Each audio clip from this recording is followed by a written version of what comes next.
नमस्ते दोस्तों, mission exam centre पर आपका स्वागत है। नमस्कार। आज हम एक बहुत ही दिलचस्प विषय पर बात करने जा रहे हैं, कपड़ों का सामाजिक इतिहास। ये एक ऐसा टॉपिक है जो प्रतियोगी परीक्षाओं, खासकर यूपीएससी और स्टेट पीएससीज के लिहाज से काफी अहमियत रखता है। हम ये समझेंगे कि कैसे हमारा पहनावा किसी भी समाज के राजनीतिक और सामाजिक उतार चढ़ाव की कहानी बताता है। तो चलिए शुरू करते हैं। जरा सोचिए, जो कपड़े हम और आप रोज पहनते हैं, क्या वो सिर्फ एक ज़रूरत या फैशन है? या फिर क्या ये भी मुमकिन है कि हमारा पहनावा सत्ता की ताकत, किसी बगावत की चिंगारी और एक पूरे देश की पहचान की कहानी कह सकता है? जी हाँ, बिल्कुल बता सकते हैं। इतिहास गवाह है कि कपड़ों का इस्तेमाल समाज में ऊंच नीच दिखाने, बड़ी बड़ी क्रांतियों को हवा देने और यहाँ तक कि देशों को बनाने में एक मजबूत औजार की तरह किया गया है। तो समझिए, ये सिर्फ धागे नहीं है, ये इतिहास के वो पन्ने हैं जिन पर समाज के बदलाव दर्ज होते हैं। तो चलिए अपने इस सफर की शुरुआत करते हैं यूरोप से। देखते हैं कि वहाँ कपड़े कैसे पहले समाज को कंट्रोल करने का जरिया बने और फिर कैसे वही कपड़े क्रांति का हथियार बन गए। देखिए, फ्रेंच रेवोल्यूशन से पहले यूरोप में सम्चुअरी लॉज हुआ करते थे। ये बड़े सख्त कानून थे जो ये तय करते थे कि कौन से सोशल क्लास का आदमी क्या पहन सकता है और क्या नहीं। इसका मकसद साफ था, समाज में हर किसी को उसकी जगह दिखाते रहना। जैसे कि अरमाइन या रेशम जैसे कीमती कपड़े सिर्फ शाही खानदान ही पहन सकता था, कोई और नहीं। अब यहाँ देखिए, दो वर्गों के बीच का फर्क कितना साफ नजर आता है। एक तरफ है फ्रेंच रेवोल्यूशन से पहले के अमीर लोग अपनी भव्य और शानदार पोशाकों में, और दूसरी तरफ हैं ये सैंस-कुलॉट्स परिवार, एकदम सादे और कामचलाऊ कपड़ों में। ये सिर्फ फैशन का फर्क नहीं था, ये एक आने वाले सामाजिक तूफान का साफ साफ इशारा था। तो ये सैंस-कुलॉट्स थे कौन? इनका नाम बड़ा दिलचस्प है। इसका मतलब है वो जिनके पास घुटनों तक की ब्रीचेस नहीं हैं। ये वो क्रांतिकारी थे जिन्होंने अमीर लोगों के पहने जाने वाले घुटनों तक के ब्रीचेस को पहनने से इनकार कर दिया। उन्होंने लंबी पैंट अपनाई और देखते ही देखते ये पैंट आज़ादी, बराबरी और एक नए नागरिक की देशभक्ति का सिंबल बन गई। चलिए अब आगे बढ़ते हैं विक्टोरियन एरा की तरफ। यहाँ महिलाओं के पहनावे पर खास ध्यान दीजिए। ये तंग कॉर्सेट और भारी भरकम स्कर्ट्स ये सिर्फ तकलीफ दे नहीं थीं, बल्कि ये महिलाओं के शरीर और उनकी जिंदगी पर काबू पाने का एक सामाजिक तरीका भी थी। इन कपड़ों में चलना फिरना तक मुश्किल हो जाता था। इसी दर्द को बयां करती हैं उस दौर की मशहूर गणितज्ञ मैरी सॉमरविल। उनका ये कहना हमें उस शारीरिक और मानसिक पीड़ा का एहसास कराता है जो उस वक्त की औरतें झेलती थीं। मतलब सोच सकते हैं, ये उस दौर के सामाजिक नियमों की सख्ती को दिखाता है। लेकिन जहां दबाव होता है वहां विद्रोह भी पनपता है। इसी दमन के खिलाफ एक आवाज उठी। रैशनल ड्रेस रिफॉर्म नाम का एक आंदोलन शुरू हुआ जिसने महिलाओं के लिए ज्यादा आरामदेह और प्रैक्टिकल कपड़ों की मांग की। ये सिर्फ कपड़ों को बदलने की लड़ाई नहीं थी, ये महिलाओं की आजादी और उनके हक की एक बड़ी लड़ाई का हिस्सा थी। तो यूरोप से निकलकर अब हम रुख करते हैं औपनिवेशिक भारत का। यहाँ कपड़ों की कहानी और भी ज्यादा पेचीदा और दिलचस्प हो जाती है, जहां अंग्रेजी और हिंदुस्तानी पहनावे के बीच टकराव ने एक राजनीतिक लड़ाई का रूप ले लिया। भारत में पहनावे के तौर तरीके अंग्रेजों से एकदम अलग थे। अब जैसे हम भारतीयों के लिए पगड़ी इज्जत की निशानी है, उसे उतारा नहीं जाता, वहीं अंग्रेज इज्जत देने के लिए हैट उतारते थे। इसी तरह हम पवित्र जगहों पर जूते उतारते थे और अंग्रेज इसे अपनी बेइज्जती समझते थे। ये छोटी छोटी बातें औपनिवेशिक सत्ता के टकराव का मैदान बन गई। लेकिन ये टकराव सिर्फ अंग्रेजों और भारतीयों के बीच नहीं था। हमारे अपने समाज के अंदर भी कपड़ों को लेकर बड़े कठोर, जाति पर आधारित नियम थे, जिनकी वजह से कभी-कभार खूनी संघर्ष तक हुए। इसकी सबसे बड़ी मिसाल है त्रावणकोर की शानार जाति की महिलाओं का संघर्ष। उस वक्त के जाति के नियमों की वजह से उन्हें अपने शरीर का ऊपरी हिस्सा ढकने की इजाजत नहीं थी। जब उन्होंने इस नियम को तोड़ने की कोशिश की तो उन पर हमले हुए। दशकों तक ये संघर्ष चला, हिंसा हुई और आखिरकार उन्हें ये हक मिला। ये लड़ाई सिर्फ एक कपड़े के टुकड़े की नहीं थी, ये लड़ाई थी सम्मान और गरिमा की।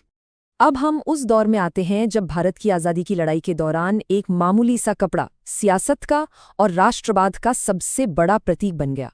और इसका श्रेय जाता है महात्मा गांधी को। उन्होंने एक साधारण से हाथ से कते और बुने हुए कपड़े यानी खादी को पूरे देश की आज़ादी की यूनिफॉर्म बना दिया।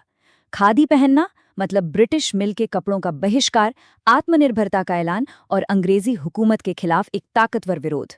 पर यह भी सच है कि राष्ट्रवाद को जाहिर करने का सबका तरीका एक जैसा नहीं था। कई पढ़े लिखे भारतीय जैसे sir M Visvesvaraya western three-piece suit के साथ भारतीय पगड़ी पहनते थे। ये तस्वीर उस दौर की जटिलता को दिखाती है, जहां लोग अपनी परंपरा और आधुनिक सोच के बीच एक संतुलन बना रहे थे।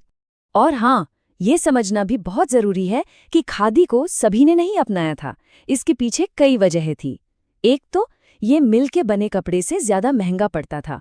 दूसरा, डॉक्टर बी.आर. अंबेडकर जैसे दलित नेताओं ने वेस्टर्न सूट को जाति के उत्पीड़न के खिलाफ आत्मसम्मान और आधुनिकता का प्रतीक माना। कई लोगों को ये रोजमर्रा के काम के लिए अव्यावहारिक भी लगा। तो परीक्षा में एक बैलेंस्ड जवाब लिखने के लिए इन सभी पहलुओं को ध्यान में रखना जरूरी है। तो इतनी सारी बातों के बाद चलिए अब फटाफट देख लेते हैं कि परीक्षा के नजरिए से हमें कौन सी मुख्य बातें याद रखनी है। पहली बात, कपड़े हमेशा से समाज में हैसियत या स्टेटस दिखाने का एक जरिया रहे हैं। दूसरी, जब भी पहनावे में बड़े बदलाव आते हैं तो ये अक्सर किसी बड़ी राजनीतिक या सामाजिक क्रांति का संकेत होते हैं। तीसरी, ड्रेस कोड का इस्तेमाल ताकतवर लोगों ने नियंत्रण के लिए किया तो कमजोरों ने उसी को अपने विरोध का हथियार बना लिया। और आखिर में ये कि कैसे एक मामूली सा कपड़ा भी एक पूरे देश की पहचान बन सकता है। और जाते जाते एक सवाल, इतिहास में तो हमने देख लिया कि कपड़ों का इस्तेमाल राजनीतिक और सामाजिक संदेश देने के लिए कैसे हुआ, पर क्या आज के जमाने में हमारी अपनी दुनिया में पहनावे का इस्तेमाल इसी तरह के बयान देने के लिए किया जाता है? इस पर सोचिएगा जरूर। कभी सोचा है कि जो कपड़े हम पहनते हैं वो हमारे बारे में क्या क्या बताते हैं? आज हम कपड़ों के पीछे छिपे इसी सामाजिक इतिहास को परत दर परत खोलेंगे।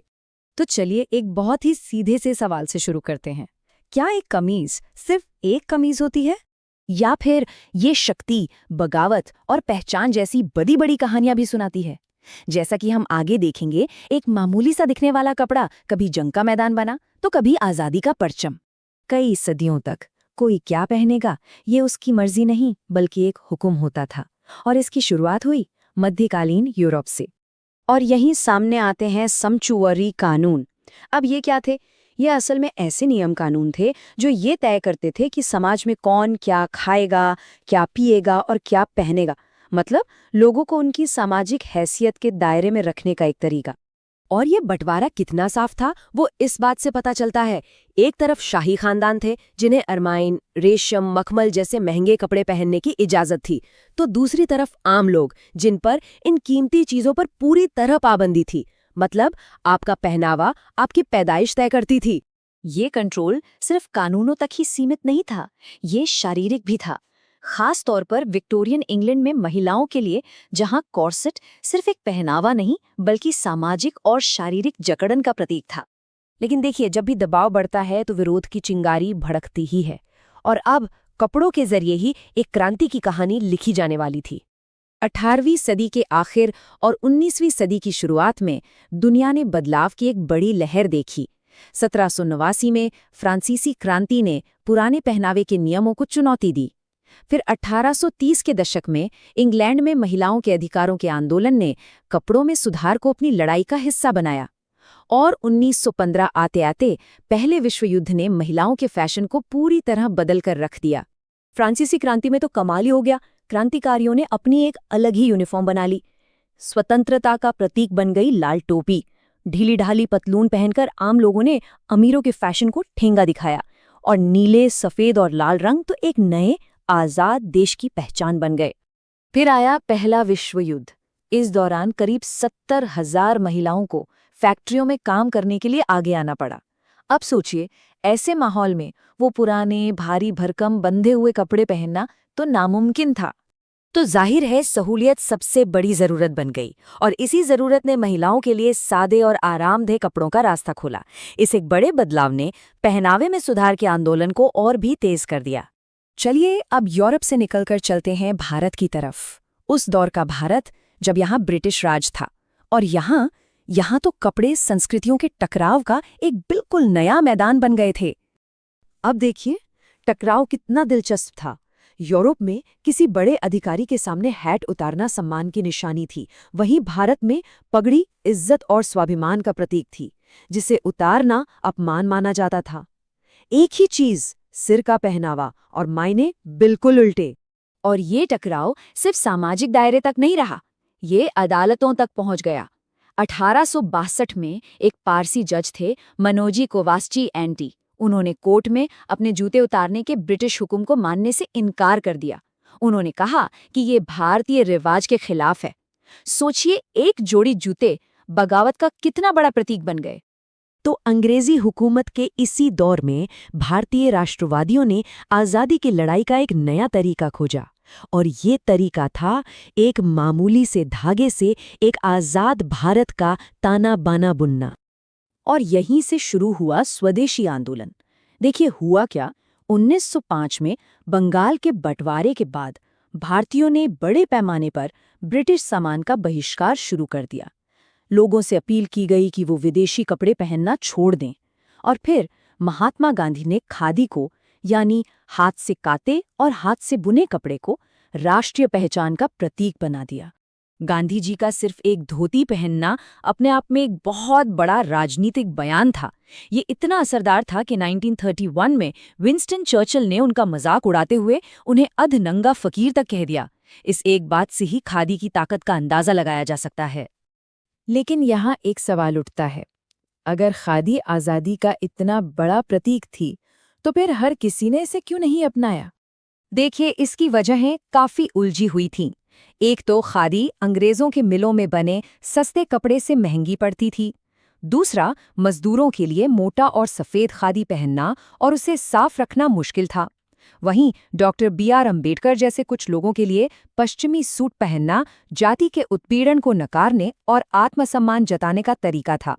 और सरोजिनी नायडू जैसी कई राष्ट्रवादी महिलाएं भी थीं, जिन्हें रंग बिरंगी पारंपरिक साड़ियां ज्यादा पसंद थीं।